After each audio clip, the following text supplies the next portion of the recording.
Friends, welcome to my channel keep it simple. आज मैं आपको रोबोट फाइल बना के दिखाऊंगा कि किस तरह से आप अपने डेस्कटॉप की हेल्प से रोबोट फाइल बना सकते हैं HTML वेबसाइट के लिए, क्योंकि आपको वर्डप्रेस में तो मिल जाते हैं प्लगइन्स के हेल्प से। अब एक्सटर्नल HTML वेबसाइट में हमें अलग से ऐड करना पड़ता है। तो इसके लिए हम क्या करेंगे कि हम नोटपैड ओपन करेंगे अपने कंप्यूटर में। आप कुछ दूसरा एडिटर, कोड एडिटर यूज करना चाहते हैं तो कर सकते हैं। सबलाइन हो गया, नोटपैड प्लस प्लस। तो मैं यहाँ सिर्फ नोटपैड यूज करना चाहूँगा कि आपको एक्सटर्नली कोई सॉफ्टवेयर इंस्टॉल नहीं करना पड़ेगा आपके सिस्टम में। तो यहाँ एक कोड है जो मैंने कॉपी किया हुआ है। अब इसमें user agent disallow and sitemap. तो यूजर एजेंट का काम क्या है कि स्टार लगा हुआ, उसका स्टार कोडिंग है जो रिप्रेजेंट करता है ऑल को। तो जितने भी सर्च इंजन है तो आपकी वेबसाइट को से कमांड मिली हुई है अलाउ की, तो सारे सर्च इंजन क्रॉलर आपकी वेबसाइट को क्रॉल कर सकते हैं। ये अलाउ किया हुआ है। एंड डिसअलाउ में मैंने वेबसाइट के लिए कोई पेज मुझे डिसअलाउ नहीं करना है तो मैं इसे ब्लैंक छोड़ूंगा। साइट मैप में हम साइट मैप का पाथ दे सकते हैं ताकि जब कोई क्रॉलर आए तो उसे रोबोट फाइल के अंदर ही आपकी साइट मैप की लोकेशन मिल जाए, तो वो यहाँ से जाने के बाद आपकी वेबसाइट पे के साइट मैप को क्रॉल कर सकता है। तो डिसअलाउ में हम कुछ और भी यूज कर सकते हैं। सपोज करो मैं इस वेबसाइट के अंदर एक पेज है कि मैं इसे चाहता हूँ कि ये गूगल पे दिखाई ना दे किसी भी सर्च इंजन पे, तो मैं डिसअलाउ के आगे URL को ऐड कर दूंगा। ये स्पेसिफिक पेज URL है तो फिर वो इसी पेज को डिसअलाउ करेगा, यानी इस पेज को वो इंडेक्स नहीं करेगा कोई भी सर्च इंजन। सपोज करो तो यार क्या होता है कि हम किसी स्पेसिफिक कैटेगरी को डिसअलाउ करना चाहते हैं, क्योंकि ये पेज था, हो सकता है कि एक कैटेगरी है जिस कैटेगरी के अंदर 5 पेज आते हो या 5-10 पेज हो। हम चाहते हैं पूरी की पूरी कैटेगरी को ब्लॉक करना कि वो कैटेगरी सर्च इंजन पे इंडेक्स ना हो। तो हम क्या करेंगे, जैसे मैं यहाँ एग्जाम्पल सर्विसेज ले लेता हूँ। तो सर्विसेज के अंदर हमारे पास कई पेज हैं, तो मैं चाहता हूँ सर्विसेज के अंदर जितने भी पेज हैं वो इंडेक्स ना हो, तो मैंने ये एक कैटेगरी दे दी डिसअलाउ के आगे। तो इसमें क्या है, सर्विसेज के अंदर जो भी पेज है वो इंडेक्स नहीं करेगा कोई भी सर्च इंजन क्रॉलर।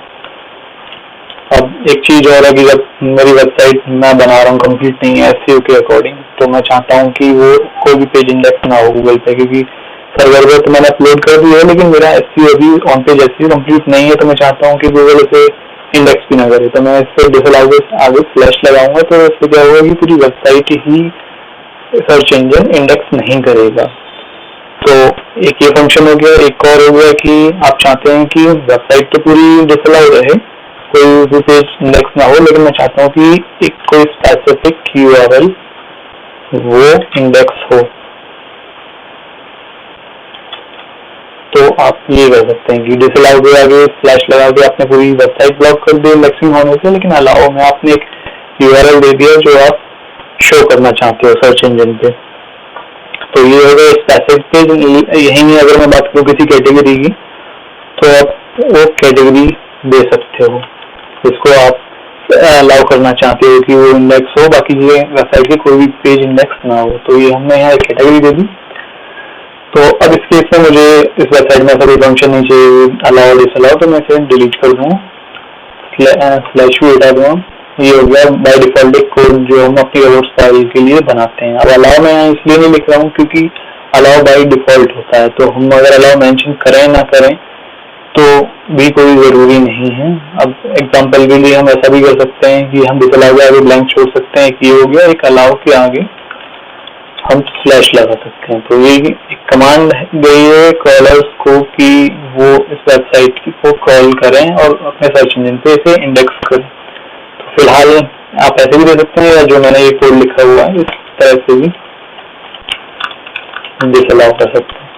डिसअलाउ के आगे तो ब्लैंक करना पड़ेगा, कोई भी आप स्लैश ना लगाएंगे, क्योंकि अगर स्लैश लगाएंगे तो पूरी वेबसाइट डिसेबल हो जाएगी, वो इंडेक्स नहीं होगी। इसलिए अब इस फाइल को मैं ऐसे ही सेव करूंगा।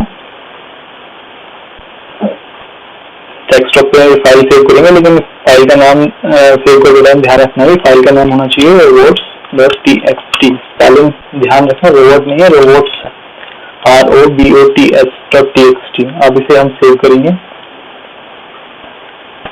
डेस्कटॉप पे हमारे फाइल आ गई है। अब हम इसे cPanel में अपलोड करेंगे। तो ये मेरा cPanel है, यहाँ पे मैंने इसे ओपन करके दिखाया। तो अब इसमें साइट मैप के साथ ही हमें रोबोट्स फाइल भी अपलोड करनी है।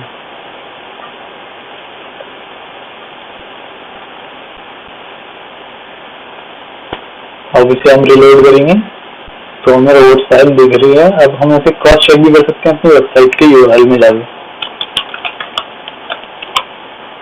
अब जो कोड हमने जैसे लिखा था उस फाइल में वैसे ही यहाँ दिखाई दे रहा है। तो एक इजी तरीका था नोटपैड की हेल्प से आप अपनी रोबोट्स फाइल बना सकते हैं और किस तरह अपलोड कर सकते हैं। Thanks for watching the video. अगली वीडियो में मैं आपको किसी नए टॉपिक के साथ मिलूंगा।